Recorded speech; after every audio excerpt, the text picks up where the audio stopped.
네, 오늘 또 변함없이 철로 역정 살펴보도록 하겠습니다. 네, 철로 역정 14번에 해당되는 내용입니다. 자, 오늘은 철로 역정 14번의 여정 중에서 특별히 이제 과정에 철로 역정 크리스천이 길을 걸어가면서 중간에 유혹에 빠지고 나타나지 않는 방랑자들의 모습에 대해서 이야기를 합니다.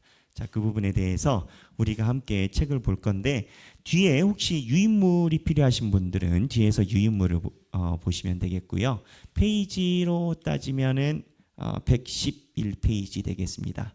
오늘은 김효경 집사님께서 오늘 또 귀한 낭독 함께 해주시도록 하겠습니다. 오늘 14과의 제목은 구원의 은혜에 미치지 못하는 자들이라는 내용인데요.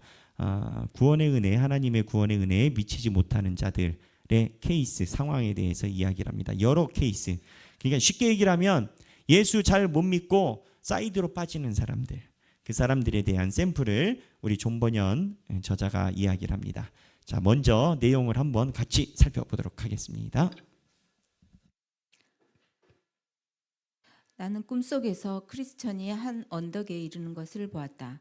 크리스천은 그래서 약간 벗어난 곳에서 발목에 쇠고랑을 찬 채 집을 지는 세 사람을 바라보고 있었다. 그들의 이름은 미련쟁이, 게으름뱅이, 거드름쟁이였다. 크리스천은 누워서 잠을 자는 그들에게 다가갔다. 그리고 혹시 그들을 깨울 수 있을까 해서 소리쳤다. 당신들은 돛대 위에서 잠을 자고 있는 것과 같소. 바닥이 없는 깊은 죽음의 바다가 당신들 아래에 있어요. 일어나서 이리로 오시오. 원한다면 내가 당신들의 족쇄 푸는 것을 도와주겠소. 크리스천은 그들에게 또다시 말했다. 마귀가 오는 사자와 같이 오게 되면 당신들은 분명히 마귀의 희생제물이 될 것이오. 그들은 크리스천을 바라보면서 각자 대답하기 시작했다. 미련쟁이는 나에게는 위험이 보이지 않아요 라고 말했고, 게으름뱅이는 그래도 나는 좀 더 자야 되겠소 라고 대답했다. 거드름쟁이는 모든 것은 제각기 자기 자리가 있는 것이요.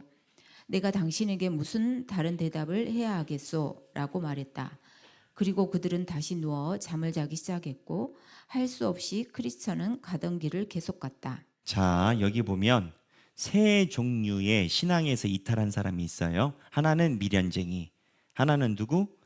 게으름뱅이, 하나는 거드름쟁이. 자, 여기 보면 미련쟁이의 특징은 위험을 감지하지를 못해. 그냥 평생 만년 내가 괜찮을 걸로 생각해. 게으름뱅이는 그냥 위험이든 뭐든 상관이 없어. 그냥 좀 자고 싶어. 근데 거드름쟁이가 특이한데, 거드름쟁이는 쉽게 우리말로 얘기를 하면 좀 교만한 거예요. 그래서 모든 것이 각기 제자리에 있고 내가 당신에게 무슨 대답을 해야 하겠소? 라고 거만하게 이야기를 한 겁니다. 자, 이 세 명의 잘못된 케이스가 있어요. 자, 형식주의자와 위선자. 네. 위험에 처한 상황 속에서 그들을 깨우고 충고하면서 기꺼이 도와주겠다고 하는 자신의 친절과 그들의 족쇄를 풀어주겠다는 제안을 그 세 사람이 무시한 것을 생각하니 마음이 평온치가 않았다. 크리스천이 불편해하고 있을 무렵 그는 좁은 길에 왼쪽 담을 뛰어넘어 들어오는 두 사람을 보았다. 그들은 빠른 걸음으로 크리스천에게 접근했다. 그들의 이름은 형식주의자와 위선자였다. 그들은 크리스천에게 다가가서 대화를 나누자고 했다. 하나 둘. 네, 자, 여기 보면은 아까 말한 미련쟁이, 게으름뱅이, 거드름쟁이 말고 두 명이 또 나타났어요. 형식주의자하고 위선자예요. 자, 그러면 오늘 총 몇 명이 나타났죠? 5명. 지금 존버년이 이야기를 하는 신앙에서 빠지는 사람들의 특징 5개예요. 근데 이 형식주의자와 위선자는 아주 특별한 부분이 있어요. 특별한 부분이 뭐냐?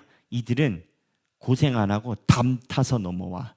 그러니까 철로 역정이 하나님의 영광의 문에 이르는 길이잖아요. 지금 이 크리스천은 문을 통해서 들어왔거든요. 근데 형식주의자하고 위선주의자는 담 타고 들어와. 그냥 입만 살았어. 고생 안 하려고 그래. 자, 그다음에 크리스천 읽어주시죠.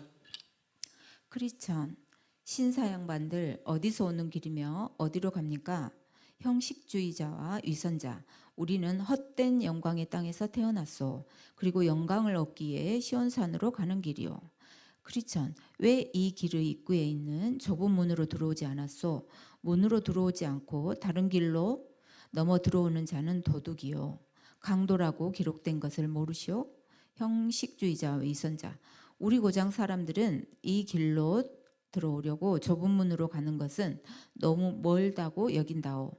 그래서 그들은 지름길을 만들었고 담을 넘어 들어오고 있어. 우리도 그들처럼 담을 넘어 들어온 것이요. 크리스천 그러나 주의 도성에 불법 침입한 것으로 간주되지 않겠소? 따라서 계시된 주의 뜻을 어긴 것이 되지 않을까요? 형식주의자 위선자 그것에 대해서는 당신이 골치를 썩일 필요가 없습니다.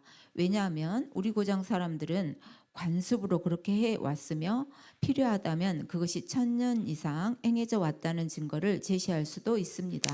자, 형식주의자와 위선주의자의 특징이 있어요. 첫 번째는 제대로 정통 FM대로 신앙생활을 안 해. 그 다음에 담을 타고 넘어와. 근데 특이한 게 뭐냐면은 1000년 이상 이러한 일을 해왔대. 그 집안의 가문은 관습으로 해왔대요. 그 무슨 얘기를 이야기를 하냐? 형식주의자하고 위선주의자는 쉽게 얘기를 하면 하나님의 나라를 위한 헌신이 없이 그냥 세상에서 칭찬받는 방식으로 세상에서 그 정도 되니까 그 정도 인정받는 인정의 느낌으로 예수를 믿기 시작하는 거예요. 나중에 뒤에 가면 설명 나오니까 일단 다 읽어보도록 하겠습니다.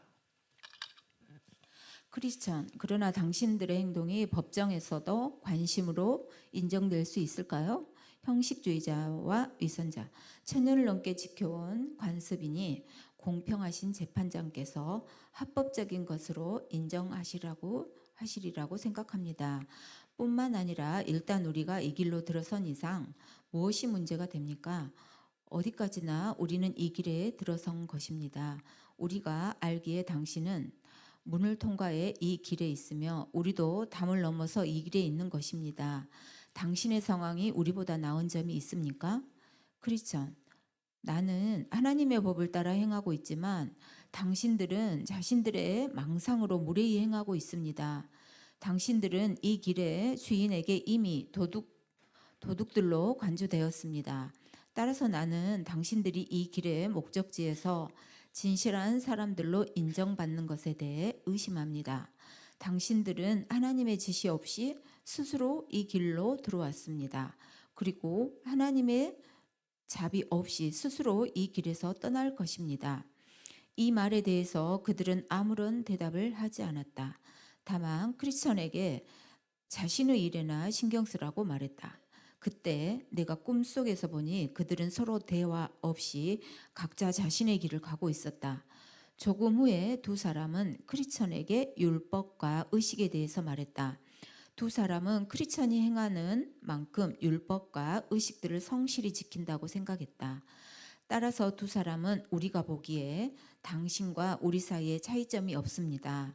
다만 당신이 입고 있는 겉 옷만이 다른데 그 옷은 당신의 이웃이 벌거벗은 당신의 수치를 가려주기 위해 준 것 같습니다. 라고 말했다. 자, 여기에 보면은 이 두 사람이 형식주의자하고 위선주의자가 지금 담 타고 넘어왔다라고 했잖아요. 우리 말로 쉽게 표현하면은 하나님 나라에 이르르는 길은 십자가를 지고 소위 고생하는 길인 건 거예요. 근데 이거를 문을 열고 고생해서 들어가는 크리스찬인데 중간에 새치기로 확 들어온 거지. 근데 새치기로 확 들어왔는데 이 사람들이 무엇을 입고 있었냐? 율법이라는 옷을 입고 있었어요. 그리고 의식들이라는 걸 입고 있었어요. 이것이 의미하는 바는 이 사람들은요, 무언가를 지키는 것으로 하나님의 길을 따른다라는 생각. 근데 마음은 하나님의 말씀에 순종하지 않아. 내가 무언가의 생각과 사견과 소견과 때로는 사람들이 나를 대단하다라고 이야기를 할 만한 어떤 것은 있는데, 중요한 것은 고생하고 하나님의 말씀에 순종할 생각은 없어. 이런 겁니다. 제가 예전에 섬겼던 교회 중에 하나가, 한 분이 이제 장로님이 계셨어요. 이제 장로님이면은 그래도 이제 교회에서 3분의 2 정도 표가 나와야 장로님이 되거든요. 뭘 하든 3분의 2 표 나온다라는 게 쉽지가 않죠. 그래서 이제 3분의 2 표를 나왔는데, 그 장로님이 3분의 2 표를 나온 이유가 뭐냐? 직업이 너무 훌륭한 직업이었어. 그래서 그분이 주일날 예배를 드리러 오니까 교인들이 3분의 2의 표를 준 거야. 근데 이제 옆에 있는 다른 장로님, 대신 장로님은 교회를 젊어서부터 헌신으로 섬기고, 날마다 교회 어려운 거 있으면 와서 봉사를 하고, 그리고 사람들이 힘들어하면 같이 기도하고, 교회가 어려우면 교회를 위해서 그렇게 우리 힘내자, 그러면서 평생을 사시다가 장로님이 되셨어요. 그럼 두 분이 계시다라고 보면, 여러분, 누가 진정한 장로님으로서의 자격이 있겠습니까? 직업이 직분을 주는 거 아니죠. 근데 이제 사람들이 볼 때는 그게 대단해 보이고 아름다워 보이거든요. 그러니까 그 직업이 있다고 하고 그분이 우리 교회 나온다고 하니까 사람들 인사하고 표가 막 나오는, 뭐 예를 들어 판사라든지, 뭐 우리가 쉽게 만나기 어려운 그런 직업들, 뭐 예를 들어서 뭐 대통령 나왔다 그럼 대통령이라든지, 그러면 특별한 헌신이 없었는데 표가 막 나와. 그러면 표가 나오는 것도 문제잖아요. 그러면 이제 나중에 그렇게 되면 어떻게 되냐면, 그분은 나는 직분 받고 싶지 않았는데 사람들이 표를 줬다라고 그 얘기해. 그것도 맞지 않아. 왜냐하면 직분이라는 건요, 내가 하나님께 서원을 하고 주여 나를 사용하여 주옵소서, 주님 내가 여기 있사옵나이다, 이렇게 가도 모자랄 거예요. 내가 얼마나 대단하다고 하나님께서 하기 싫은 사람은 나 하기 싫었는데 사람. 그래서 제가 섬겼던 교회는 꼭 피택하기 전에 권사 또는 장로님 피택 후보자 서약서를 받았어요. 그 소리 못하게 하려고. 제가 섬겼던 교회에서 20년 넘도록 자기가 하나님의 피택을 소중하게 여기는 사람만 후보로 내놨어요. 아니 적어도 하나님 일하려면 자기의 헌신과 다짐이 있어야 되잖아요. 마치 나는 하기 싫은데. 근데 이제 제가 말하고 싶은 핵심은, 그렇게 해서 사람들에게 인지도가 높기 때문에 피택을 받아서 교회 직분자가 된 경우가, 딱 읽었을 때 이 케이스 옆에서 새치기 하는 거랑 비슷한 느낌을 저는 받아요. 크리스찬은 밑에서부터 차곡차곡 하나님의 교회를 위해서 열심히 살았거든. 근데 옆으로 새치기해서 들어오거든. 근데 이제 그 다음에는 어떻게 되느냐? 그러면은 일단 뽑혔잖아요. 새치기 했지만 됐잖아. 그러면 자랑할 게 뭐가 있어요? 교회를 위해서 헌신하고, 교회가 힘들 때 내가 정말 밤새도록 잠을 못 자고 눈물을 흘려보고, 이것이 아니라 무언가 사이드로 이렇게 들어왔잖아요. 그러면 그 다음부터는 자기가 내세울 만한 것이 최소 신앙적인 건 아니에요. 왜? 신앙적인 건 경험이 없거든. 신앙적인 건 모르거든. 그냥 직업이 좋아서 왔을 뿐인데, 현대자동차 사장이었을 뿐인데, 교인들이, 내 직원들이 여기 많아가지고 몰표로 장로가 돼버린 건데, 그럼 장로가 됐을 때 사람들한테 자랑할 게 없거든. 그럼 이제 세상의 것을 자랑한다는 거지. 이게 존 버년이 율법을 지키는 사람들을 존 버년이 이와 비슷하게 봤어요. 뭐냐면, 율법을 지키는 행동이 밖에서 사람들에게 칭찬받기 위해서 지키는 외식적인 행동이에요. 외식이 뭐냐? 밖에 나가서 밥 먹는 게 아니고, 외식은 위선적으로 행동한다라는 거예요. 그러니까 사람들에게 칭찬받으려고 위선적으로 한 행동으로 마치 구원의 반열에 있는 사람들과 똑같은 사람들인 것처럼 이야기를 해요. 저기에서 넘어와서 이쪽으로 넘어온 사람인데 내가 똑같은 사람인 것처럼 이야기를 해. 그래서 이 형식주의자와 위선자를 보면은 이렇게 신앙생활의 옆으로 사이드로 쑥 들어오는 사람들에 대한 여러 가지 생각을 하게끔 존 번연이 뒤에 써요. 나중에 나가면 핵심은 무엇을 얘기를 하냐면 존 번연은 십자가를 이야기를 합니다.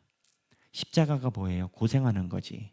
그래서 뒤에 보면 존 번연이 형식주의자나 위선주의자 같은 사람들은 십자가를 지고 주님을 따라본 적이 없는 사람들. 근데 사이드로 넘어왔어. 이제 그걸 얘기를 하는 건 거예요. 자, 그 다음 읽어주시죠. 크리스천 좁은 문으로 들어오지 않는 당신들은 율법과 의식들로 구원받을 수 없습니다. 내가 걸치고 있는 이 겉옷은 내가 가고 있는 곳에 주인 되시는 분이 당신들이 말한 대로 내 벗은 몸을 가려주시려고 저에게 주신 것입니다. 전에 누더기 옷밖에 입어본 적이 없는 나에게 이 겉옷은 나를 향한 하나님의 인애의 증거입니다. 뿐만 아니라 내가 천성문에 도달했을 때 주께서 내 누더기 옷을 벗기시고 주신 겉옷을 입고 있는 나를 알아보실 생각을 하면 커다란 위로를 받습니다. 그리고 당신들은 못 알아보겠지만 내 이마에는 표식이 있는데 이 표식은 내 짐이 어깨에서 떨어지던 날 주님과 가장 친밀한 교제를 나누는 분들 중 한 분께서 붙여주신 것입니다. 한 가지 더 말씀드릴 수 있는 것은 나에게는 봉인된 두루마리가 하나 있다는 것입니다. 나는 여행 중에 그것을 읽고 위로받았고 천성의 문에 도착했을 때 그것을 증거물로 제시하면 틀림없이 문 안으로 들여보내 줄 것이라는 말을 들었습니다. 그러나 당신들은 좁은 문을 통과해서 들어오지 않았기 때문에 이 모든 것이 없습니다. 여기에 보면 영광의 문으로 들어온 사람이 갖고 있는 게 다른 게 있어요. 하나는 옷, 그렇죠? 커다란 위로. 그 다음에 겉옷을 하나님이 주신 거고, 두 번째는 뭐가 있어요?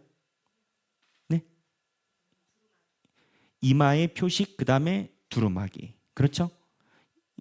그러니까는 지금 정문으로 들어온 사람은 옷하고 이마의 표식하고 두루마기가 있는 거예요. 근데 이 두루마기 같은 경우는 나중에 영광의 문의 끝에 다다랐을 때 나를 증거해 줄 것이라는 이야기를 들었다라는 거예요. 그 다음 읽어주세요. 이 말을 듣고 두 사람은 아무 대답도 하지 않았다. 오직 서로 쳐다보며 웃을 뿐이었다. 그때 나는 그들 모두가 올라가는 것을 보았는데 크리처는 앞서서 걸었으며 그들과 더는 대화를 나누지 않았고 때때로 한숨을 쉬기도 했고 스스로를 위로하기도 했다. 또한 크리처는 빛나는 이에게서 받은 두루마리를 자주 꺼내 읽으면서 기운을 얻었다.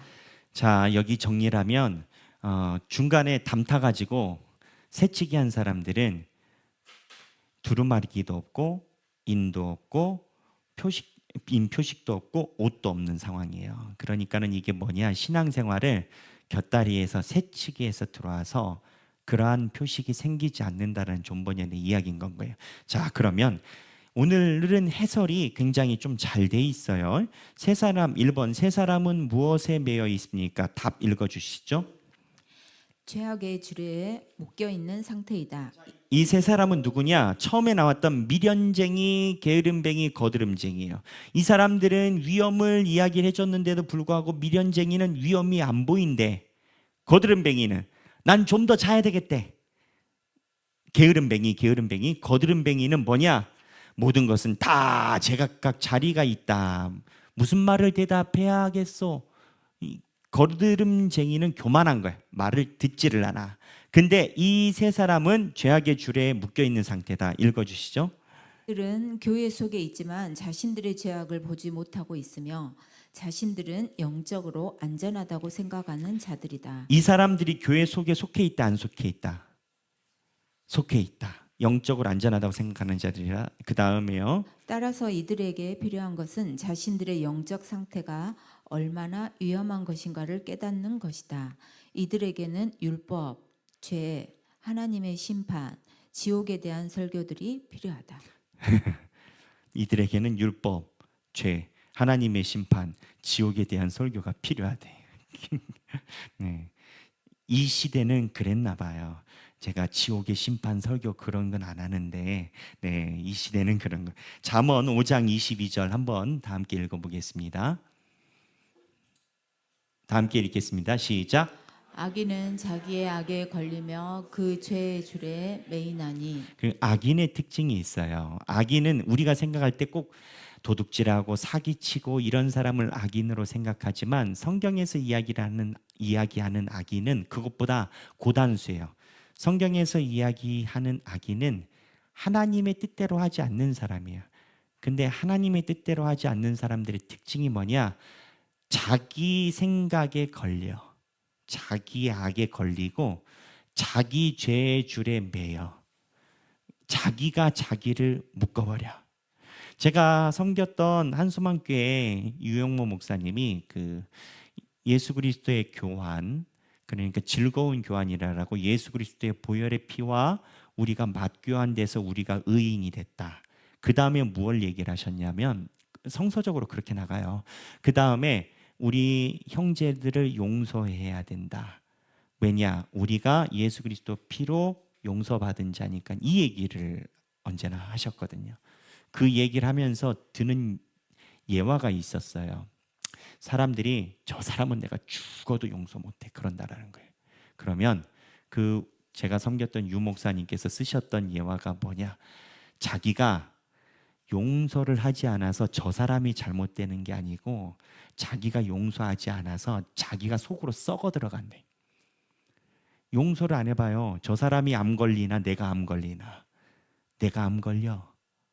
그래서 유영모 목사님이 하신 소리가 매번 쥐가 독약을 지가 먹고 지가 미워하는 다른 쥐가 죽기를 바라는 거랑 똑같대.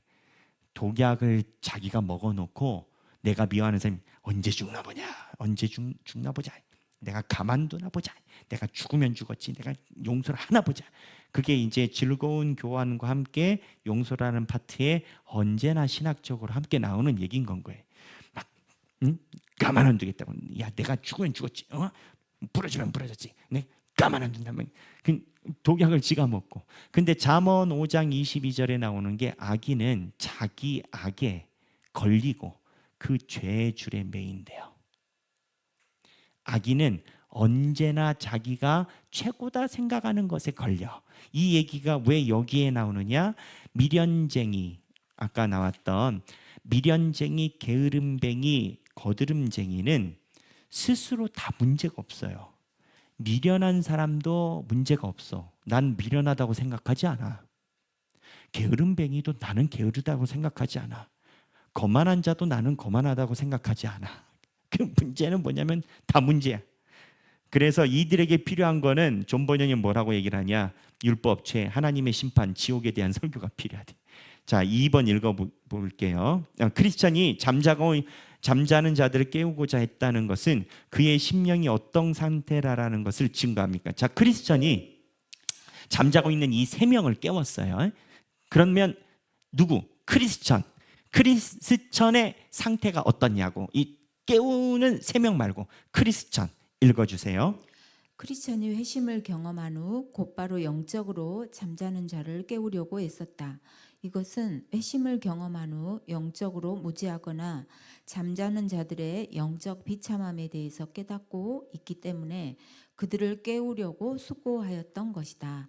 따라서 영적으로 죽어있는 영혼을 깨우려고 수고하는 것은 그가 진정으로 회심하였다는 증거이기도 하다. 자, 여기 보면 따라서 영적으로 죽어 있는 영혼을 깨우려고 수고하는 것은 역설적으로 깨우려고 하는 사람이 진정으로 회심하였다는 증거돼요. 무슨 얘기냐? 예수를 만났어. 그리고 내가 회심이 뭐냐? 주님 앞에 죄사함을 받고 회개를 했어. 근데 세상에 내 아내를 보니 이대로 놔뒀다가는 큰일 나겠어. 그래서 아내한테 이야기를 해. 여보, 내가 옛날엔 나일롱이었는데 이제는 진짜가 돼보려고 하는데 내가 진짜가 돼보려고 하니 여보가 상나일롱이네. 이제 예를 들어서 이 얘기를 하면 그 부인한테 여보가 상 나일렁이네 할 때 이 남편은 왜 그러냐고. 예수 만나서 회심했기 때문에. 그러니까 거꾸로 예수를 만나고 확신 있는 사람이 주변의 시어머니가 되는 거예요. 주변에 하나부터 열까지 눈에 걸려. 부모님들 보면은 자녀들 신앙생활이 언제나 마음에 안 들잖아. 야, 넌 언제나 철이 들래? 넌 언제나 철이 들래? 나는 네 나이 때 그러면 아유 엄마 아빠 그냥 시끄럽거나 막 그러잖아요. 그럼 부모님 눈에는 왜? 내가 살아온 여정이 있으니까. 근데 이거를 어디에서 보느냐? 바울에서 봐요. 바울이 사울에서 바울로 바뀌었잖아요. 사울 때는 예수 믿는 사람들을 죽이고 다녔거든. 그리고 나서 바울로 바뀌어서 처음에 예루살렘에서 제자들이랑 잠깐 머물렀어요. 그때 바울이 우리말로 표현하자면, 이건 제 표현이에요, 나가서 사람들 보고 정신 차리라라고 말하는 것을 참지 못하고 좀이 쑤셔. 바울이. 그 본문이 어디냐? 사도행전 9장 20절이에요. 20절 다 함께 읽겠습니다. 20절인데 21절을 했네요. 21절인가? 20절이네요. 사도행전 9장 20절부터 네, 읽겠습니다. 네, 없으면 21절 그냥 읽어야 되나? 사도행전 9장 20절 네, 한번 띄워봐 주시겠어요? 자, 읽겠습니다. 시작. 즉시로 각 회당에서 예수가 하나님의 아들이심을 전파하니.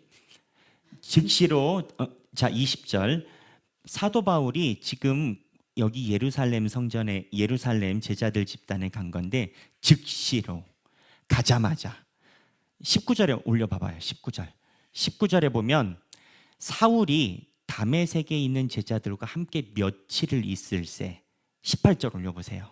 18절 사울이 벗겨져 다시 보게 된지라 일어나 세례를 받고 19절에 다메섹에 있는 제자들과 함께 며칠을 잠깐 있는 동안에 20절에 즉시로 각 회당에서 예수가 하나님의 아들이심을 전파했대요. 며칠 있는 동안에 가만히 있질 못하는 거야. 그러니까 때로는 어떤 사람들이 있어요. 목사님, 신앙은 자기가 알아서 하는 것 아닙니까? 어느 정도 맞는 것 같아. 그래서 목사님, 신앙은 자기가 알아서 하는 거라, 네, 성경 말씀 됐습니다. 알아서 하는 거니까 뭐 자기가 알아서 해야죠.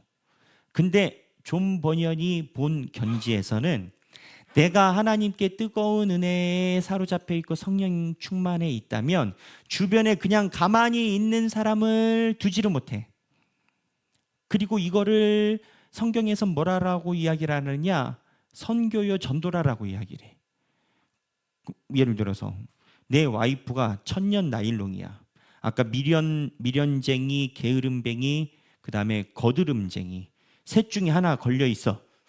나도 원래 그랬는데 정신 차리고 예수님 만나보니 거드름뱅이, 미련쟁이, 게으름 중에 하나인 건 거야. 그러면 신앙은 알아서 하는 거예요. 뭐 하나님이 구원하시겠지. 이렇게 있지 못한다는 거예요. 신앙이라는 건 내가 거꾸로 저 사람에게 행하는 행동이 나를 증명한다라는 거예요. 내가 하나님에게 사로잡혀 있다면 저 사람을 가만히 두지 못한다는 거예요. 목사님, 제 형제가, 제 가족이 50년 동안, 근데 50년 동안 참은 거예요. 거꾸로 얘기를 하면 중내 산에 했으면 50년 안에 결론이 나거든. 그래서 이제 존 버년에 대한 이러한 크리스천이, 왜냐하면 크리스천이 지나가다가 그냥 누워있는 미련쟁이, 게으름뱅이, 거드름쟁이를 가다가 말을 걸은 거예요. 그냥 지나가면 되잖아. 자기 갈 길도 구만리인데 굳이 왜 말을 거냐고. 이게 존 버년이 각색한 의도가 있다라니까요. 지나가다가 하나님께 은혜를 받은 사람은 옆에서 그렇게 하는 것을 지켜보지를 못해. 왜 신앙생활을 그렇게 하느냐라는 거지. 왜 거드름 피고 게으르고 미련쟁이라는 거지. 그럼 그 사람이 얘기를 하겠지. 나는 문제없어. 네 신앙생활이나 잘해. 근데 하나님께 진정한 신앙을 받은 자들은 나를 증명하는 방법으로 그걸 가만히 놔둘 수 없다는 거예요. 3번 종교적으로 무관심한, 아니 2번에 뒤에 읽어볼게요. 영적으로 죽어있는 영혼을 깨우려고 수고하는 것은 그가 진정으로 회심하였다는 증거이기도 하다. 이게 제가 한 말이에요. 내가 주변에 있는 사람들을 가만두지 않음은 내가 깨어 있다라는 것을 증거하는 것이기도 하다라는 거예요. 3번, 종교적으로 무관한 세 종류의 사람들이 게으른 원인은 무엇입니까? 지금 이 누워있는 세 명이에요. 미련쟁이, 게으름쟁이, 거드름쟁이. 이 사람이 게으른 원인은 무엇입니까? 답 읽어주시죠. 죄와 허물로 죽어 있는 상태이기 때문이다. 그리고 마귀의 권세 아래에 있어서 영적으로 어두운 상태에 있기 때문이다. 그래서 그들은 마귀의 희생 제물이 되며 자신들의 위험을 전혀 보지 못하고 있다. 그리고 구원에 대한 관심이 전혀 없는 상태이다. 구원에 대한 관심이 없죠. 근데 이 세 사람이 교회 안에 속한 사람이다, 아니다? 교회 안에 속한 사람이다. 어디? 1번에 나와요. 1번 답에. 교회 안에 속한 사람들이에요. 근데 교회 안에 속한 사람들인데 구원에 관심이 없어. 구원에 관심이 없어. 그런 상황이고, 4번, 이들이 순례길에 들어선 목적은 무엇입니까? 자, 이거는 이제 자, 답 읽어주시죠. 형식주의자와 위선자는 형식주의자와 위선자입니다. 아까 이야기했던 담 타고 넘은 사람, 새치기 한 사람. 읽어주세요. 형식주의자와 위선자는 헛된 영광을 얻기 위해 순례의 길로 들어섰다. 헛된 영광이란 세상적인 이득을 얻는 것이며 한편으로 자신들을 사람들 앞에서 드러내고 자랑하기 위한 것이다. 즉 세상적인 이득과 인간의 영광을 위해서 순례의 길로 들어섰다. 순례의 길에 들어선 목적. 지금 선거철이죠. 그러니까 선거철이니까 예화를 들면 목사님 제가 대형교회 가가지고 선거하는 사람 이 교회 등록하겠습니다. 열심히 교회 다니겠습니다. 목적이 뭐 표 그런 거나 똑같다라는 거죠. 5번, 좁은 문을 통과하지 않고 이곳에 들어왔다는 것은 무엇을 의미합니까? 이들은 회개하지 않고 순례의 길로 들어섰다. 이들은 죄에 대한 깨달음도 없으며 죄의 용서와 그리스도의 필요성에 대해서도 모른다. 따라서 이들이 순례의 길에 들어선 그 목적 자체가 불법이 되는 것이다. 그 목적은 인간적이며 정치적인 헛된 영광을 추구하는 것이다. 그래서 여기서 한 가지를 짚는데 새치기해서 들어오는 사람들은 자기 잘못에 대해서 회개해 본 경험이 없는 사람이에요. 인생에 회개라는 것을 해본 경험이 없는 자들이야. 그러면 이거는 개인 점검을 해봐야 돼요. 사람은 불완전해요.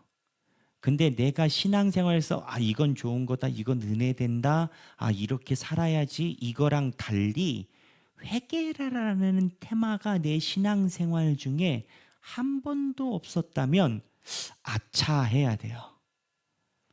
회개가 뭐냐? 그건 모르죠. 성령님이 각자 이야기를 하는 게 다르니까. 성령님의 찔림이 다르니까. 그래서 회개가 없이 신앙생활에 똑같은 사람처럼 하는 사람들이 담 타고 넘어온 사람들이에요. 여기에선 6번 지름길로 들어왔다라는 것은 편법을 의미합니다. 이것의 위험성은 무엇입니까? 순례의 길 혹은 신앙의 길은 법이 있다. 하나님의 말씀의 범위 내에서 행하여야 한다. 이것을 바른 길이라고 부른다. 지름길로 들어왔다는 것은 하나님의 법에서 떠나 인간적이며 세상적이라는 것이다. 그것은 하나님에게 은혜를 구하는 것이 아니라 세상적인 지혜를 가지고 자신의 뜻을 이루려는 것이다. 물론 그들은 이렇게 행하면서 하나님의 영광을 위한 것이라고 말하지만 결국 불법을 행하는 자들로 마지막에 주님 앞에서 쫓겨날 것이다.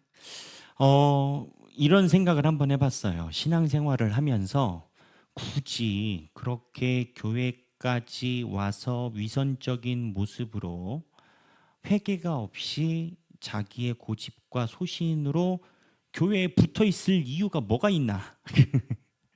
그러니까는 예전에 제가 예화로 실제 이야기로 얘기를 했었습니다마는 제가 미국 교회에서 섬겼던 교회 한 안수 집사님 한 분이 교회를 초창기 때부터 본인이 설립자죠. 어떻게 보면 설립자죠. 목사님 한 분을 모셨는데 쫓아내고, 그리고 두 번째 목사님을 모셨는데 그 목사님에게도 힘들게 하다가 그 다음에 암이 걸려가지고 6개월 만에 별세를 하면서 교회에 헌금을, 내가 평생 동안 한 헌금을 반환해 달라고 그래가지고 줬다고, 그래서 돌아가셨다고 제가 이야기를 한 적이 있지 않습니까? 그러니까는 그런 분들이, 근데 매 교회라고 할 수 없지만 교회를 가보면 꼭 계세요. 그러면은 그러한 분들, 그러니까는 교회에 자주 출몰해 하시고 계신 걸로 볼 때 저는 영적인 흐름이 있다라고 봐요. 영적인 흐름이 아니면 그렇게 동일한 모양새가 매번 있지 않아. 그 가룟 유다의 그 잔을 누가 마실 것이냐가 문제지 잔은 있다니까요. 그러니까는 그러한 현상을 보이는 사람들을 볼 때 제가 그런 생각을 했어요. 그렇게까지 교회에 있을 필요가 뭐가 있나? 왜냐하면 교회는 마음이 좋은 것 하고 싶고 그렇잖아요. 교회 가면 선한 거 하고 싶고. 근데 그렇게까지 교회에 있을 필요가 뭐가 있나? 왜 있을까요? 왜 있을까요? 제가 짧은 삶으로 이렇게 관찰해 보면 일종의 내가 좋은 분위기처럼 살아가는 공동체, 좀 얘기를 하면 동아리, 향리, 마을 또는 이렇게 친한 사람들의 무리, 이게 세상에 있는 사람들이랑은 하기 싫어. 세상에 있는 사람들이랑은 하기 싫어. 그런데 교회 사람들은 괜찮고 뭉글뭉글하니까 교회 사람들이랑은 하고 싶어. 근데 이게 묘하게 예수의 말씀을 따르는 거랑 달라요. 그러니까 세상에서 부어라 마셔라 뭐 기타 등등해서 하자니 세상적으로 내가 뛰어나지도 않고 그렇게 돈이 많지도 않고 또 내가 볼 때 세상 사람들이 참 더러워. 근데 그런 동아리적 일치감, 소속감이라는 것을 갖고 싶어. 근데 그게 교회 안에서 하고 싶어. 하나님의 말씀이라고 하지만 없는 게 있어요. 존 버년의 말들이라면 이대로 이렇게 한 사람들은 하나님의 말씀이 나의 이 모습을 비출 때 회개해 본 적이 없어. 그냥 교회 안에서 내가 교회 좋은 거 아니야, 교회를 위해서 내가 헌신한 거 아니야 라고 하지만 주어가 나야. 근데 내가 주인이다라고 생각하지 않아. 근데 남들은 다 당신이 주인 행세한다라고 생각해. 당신 말만 들으면 당신이, 그 텍사스에 계신 분 얘기 저도 만났던 분인데, 본인이 뭐 교회도 세우고 목사도 만들고 별걸 다 했어. 본인 말로는 다 했어. 근데 본인은 안 그렇대. 근데 남들은 다 그렇게 느껴. 그러니까는 세상에서 하고 싶은 걸 교회 안에서 하고 싶은데 없는 게 있는데 말씀을 향한 회개가 없는 거예요.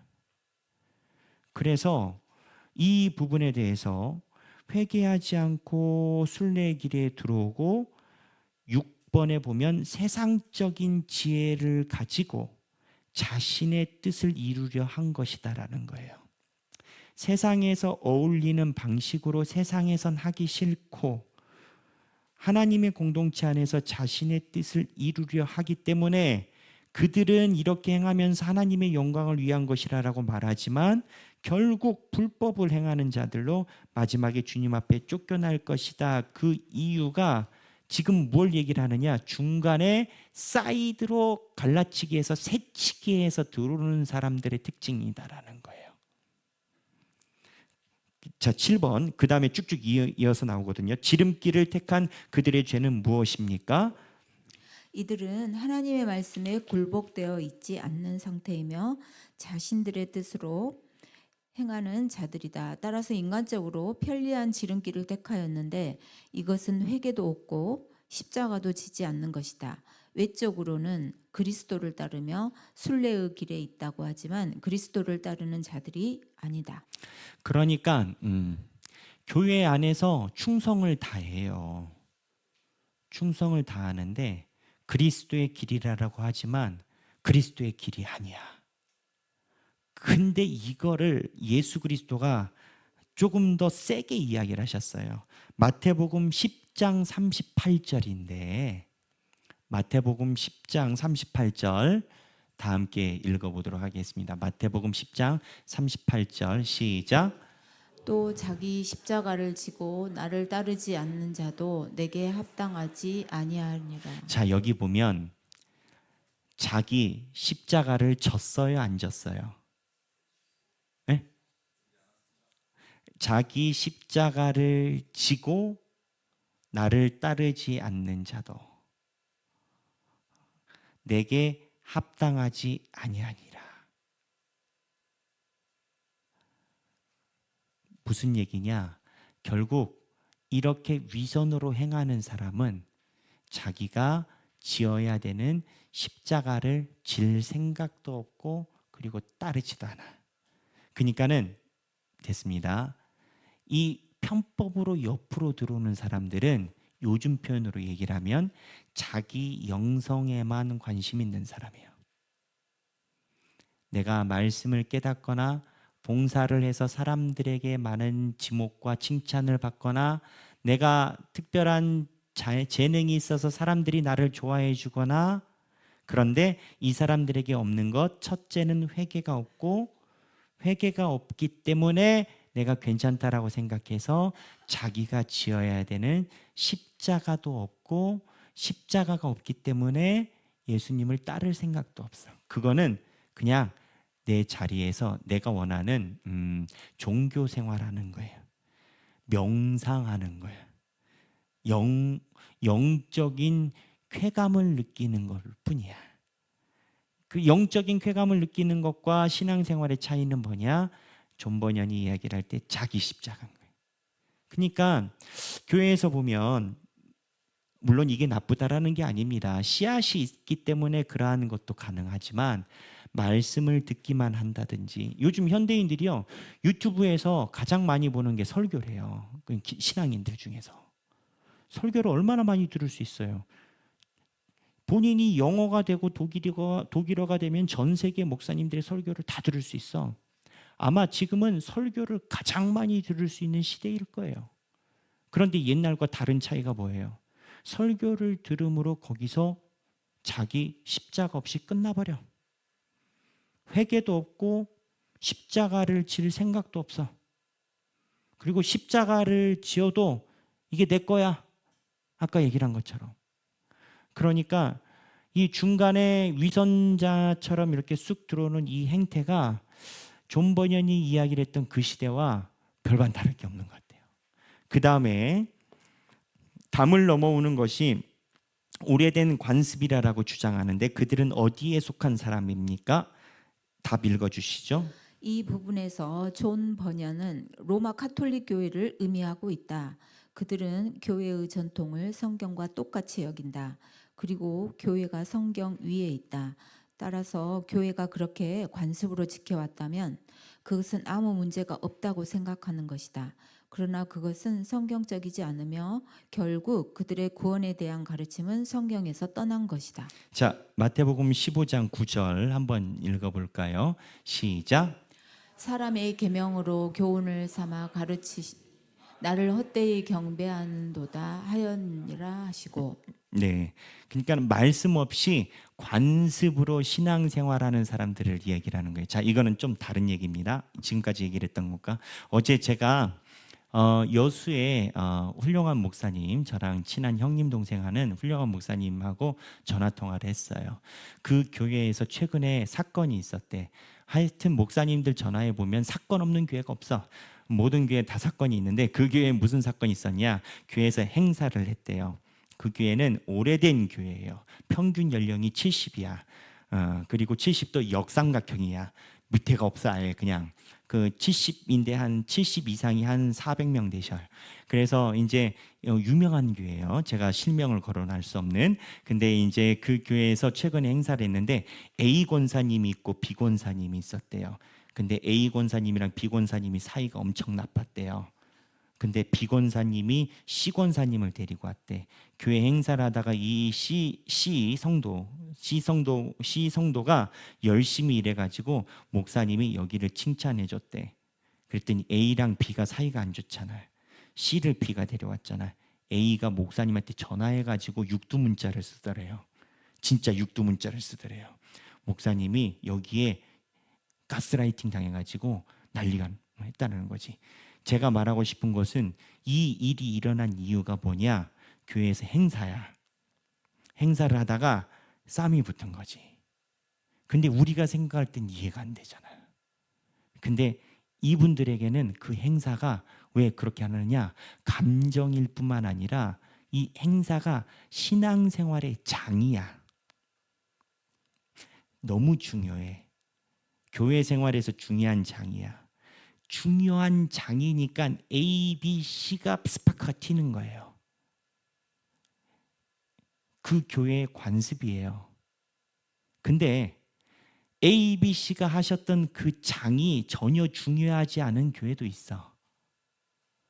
그게 중요하지 않은 교회는 행사에 대한 의미도 그렇게 없고 B가 C를 데리고 오든 B가 D를 데리고 오든 B가 E를 데리고 오든 B가 F를 데리고 오든 상관없어. 그 교회는 말씀을 얼마나 집중하느냐가 승분하는 교회야. 이렇게 이야기를 한다면 일반적으로 사람들이 A, B, C 행사에서 누가 위냐 아래냐, 저 사람이 나한테, 목사님이 저 사람한테 직책을 줬니 안 줬니, 싸우니 어쩌니 하는 것은 기본적인 생각이 관습적으로 굳어져 내려왔던 그 판이 중요한 건 거예요. 판이 중요하니까 스파크가 튀는 거야. 만약에 내가 관심 없어 봐요. B가 감투를 쓰든 C가 감투를 쓰든 F가 감투를 쓰든 뭔 상관이에요. 말씀을 보면 그만이지. 그러니까 교회가 참 중요해요. 교회가. 왜? 교회는 시간이 지날수록 관습이란 이름으로 고착됩니다. 근데 이게 좋은 게 고착이 되면 선한 교회로 전통이 쭉 가는데 이런 행사나 기획으로 이게 고착이 되면 누가 그 행사의 직책을, 우리로 따지면 뭐 무슨 부서, 우리 없는 부서가 뭐 있을까? 뭐 선교부 우리는 없으니까 선교부장을 맡아왔다는 거예요. 선교부장. 세상에 목사님이 나를 제끼고 나보다 3년이나 늦게 온 저 집사를 선교부장을 임명해? 그럼 스파크 막 튀어. 성경 말씀을 저 사람보다 내가 조금 읽었다라고 스파크 튀기는 건 난 한 번도 못 봤어요. 저 사람이 막 성경을 많이 봐가지고 내가 막 화가 나가지고 목사님 저 월차 냈습니다. 성경 저 사람이 2독했대요. 나 3독해야 되겠습니다. 오늘 월차 냈고 휴가 이번 여름에 부르지 마세요.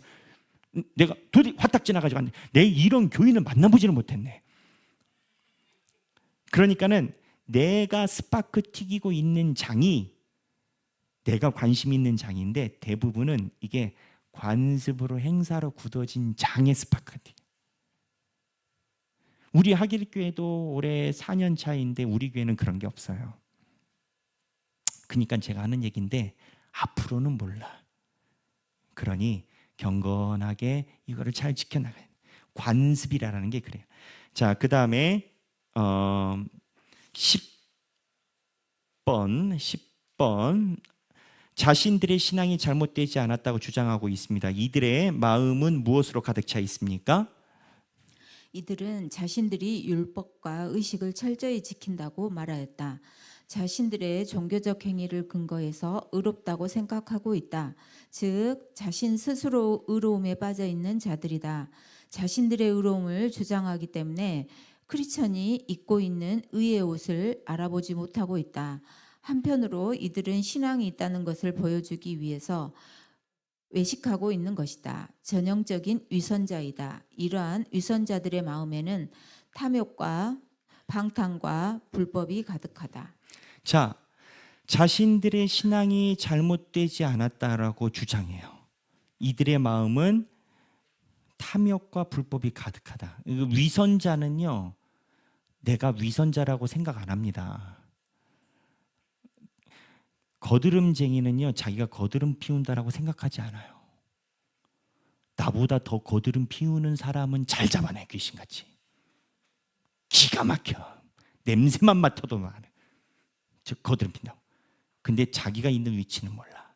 희한하죠? 13번 두루마리가 천성문에서 어떻게 증거의 역할을 합니까? 은혜 언약을 의미한다. 아버지에 의해 제공된 그리스도를 받아들임으로써 하나님께서 우리의 하나님이 되시고 그리스도 안에서 우리에게 영원한 생명을 주시는 것이다. 예레미야 31장 33절 보겠습니다. 다 함께 읽겠습니다. 그러나 그날 후에 내가 이스라엘 집과 맺을 언약은 이러하니 곧 내가 나의 법을 그들의 속에 두며 그들의 마음에 기록하여 나는 그들의 하나님이 되고 그들은 내 백성이 될 것이라. 여호와의 말씀이니라. 자, 여기 보면 구조가 그날 후에 내가 이스라엘 집과 맺은 언약은 이러하니, 여기서 한번 끊기고 내가 나의 법을 어디에 둔다? 그들의 속에 둔다. 이게 뭘까요? 율법 말씀이에요. 예수 그리스도를 통한 말씀이 속에 두고 그들의 마음에 기록하여 나는 그들의 하나님이 되고 그들은 내 백성이 될 것이라. 여호와의 말씀이니라.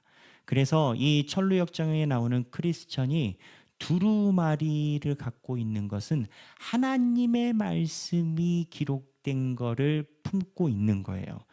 갈라치기에서 들어온 사람들은, 새치기 한 사람들은 이게 없어요. 아까 얘기를 하잖아요. 전혀 경험하지 못한 예화이지만 말씀이 없음으로 인해서, 말씀이 미진함으로 인해서 성질내는 성도 내가 못 만났다고. 근데 다른 것으로는 화를 내거든요. 어떻게 나보다 늦게 온 사람이 선교부장을 맡고 선교 차장을 맡고 그러냐고.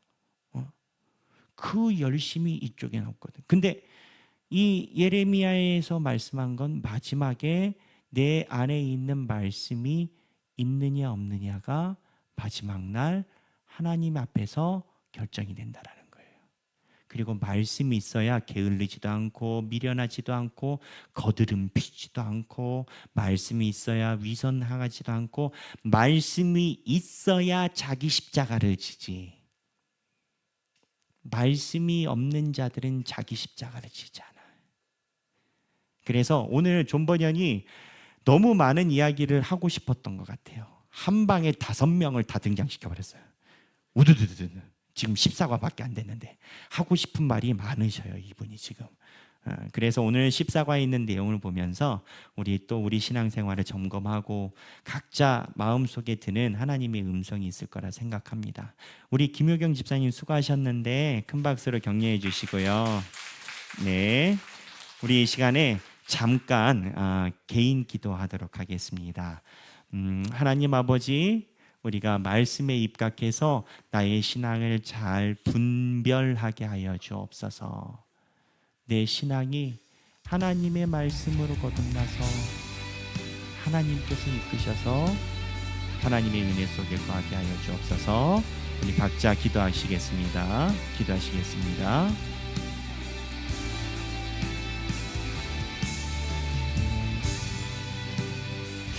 아버지, 말씀을 분별하여 주시고 우리가 온전히 주님 앞에 서게 하여 주시옵소서. 주여, 주님,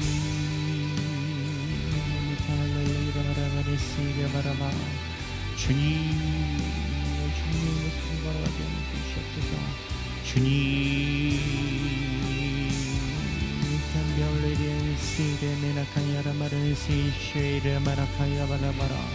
아버지, 주님을 구합니다. 주님으로 나가게 하여 주시옵소서. 아버지, 주님,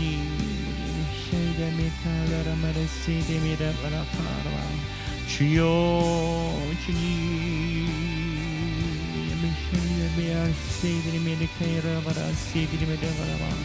주님 삶이 온전히 주님께서 인도해 주시고 아버지께서 역사하시고 인도하시고 하시는 삶이 되게 하여 주시옵소서.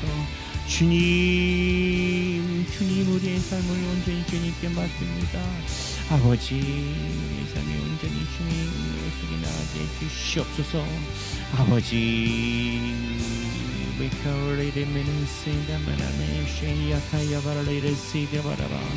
주여 주님 아버지 우리가 주님의 말씀에 입각하여 깨어있어 하나님의 은혜를 구하기도 해주시옵소서. 아버지께서 인도하시는 그 길에 서게 하여 주시옵소서. 주님을 간절히 원하오니 주님 역사하시고 만져주시고 동행하여 주옵소서. 아버지 우리가 주님을 바라봅니다. 주님의 은혜 속에 나아갈 수 있게 도와주시고 주님의 돌보심 속에 나아갈 수 있게 도와주시옵소서. 아버지 우리의 삶을 온전히 지키게 해주시옵소서. 주님 붙들어 주시고 역사해 주옵소서. 아버지 주님 주시고 동행하여 주시옵소서. 우리 다시 한번 기도하기 원합니다. 우리 각자 가지고 있는 기도 제목이 있습니다. 우리 기도 제목을 놓고 하나님 역사하여 주옵소서라고 우리 다 함께 각자 개인 기도 제목 놓고 기도하겠습니다.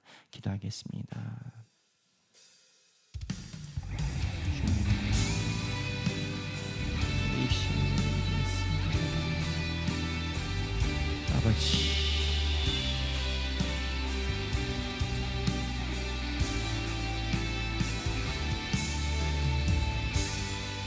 주여 주님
주여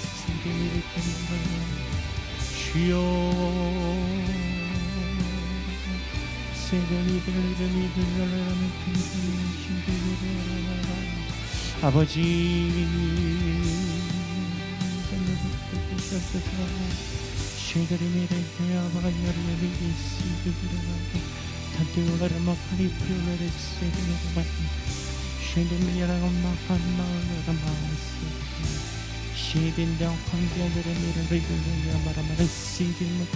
주여 주님의 여신을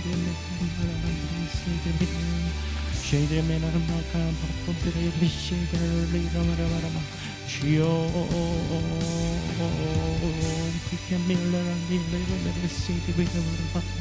주여 주님 아버지 우리 생각을 들으시고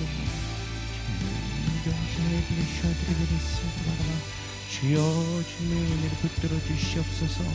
아버지 주님 동행하여 주시옵소서.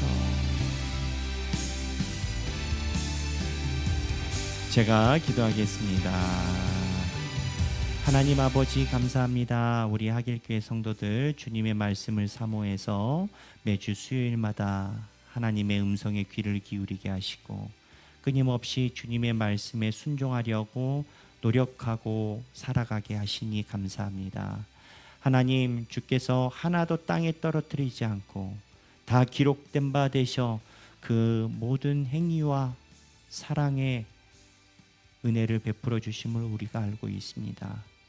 우리 교회 하길교회 성도들이 주님 앞에 눈물을 흘릴 때마다 하나님의 큰 사랑이 임하사 언제나 그 삶 속에 예수 그리스도의 인도하심과 돌보심과 갚아주심이 떠나지 않게 하여 주옵소서.